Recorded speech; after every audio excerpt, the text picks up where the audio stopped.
Ini adalah emas 1 kilogram keluaran Public Gold. Emas yang berkira 999.9 dan hari ini harganya sekitar RM600,000. Tahu tak, pada tahun 2002 sekeping emas 1 kilo ini harganya sekitar RM280,000 sahaja. Itulah emas yang mana secara purata meningkat 10% setiap tahun. Dengan adanya 1 kilogram dalam tangan, ibarat kita memiliki sebiji rumah dalam tangan. Jadi sebab itulah daripada tuan-puan kumpul duit untuk beli sebuah rumah, daripada tuan-puan kumpul duit dalam bentuk emas. Sebab 1 kilo ini lebih mudah nak capai dan lagi mudah nak diurus.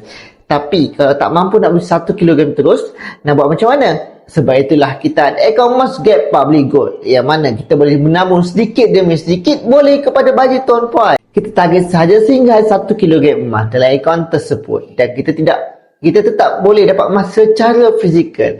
Untuk mulakan simpanan ini, tuan-puan perlu ada akaun emas Gap Public Gold. Boleh buka secara percuma dengan klik link bio saya bantu dengan sebaiknya. Teruskan follow saya apa-apa tentang ilmu emas dan kewangan. Semoga manfaat. See ya.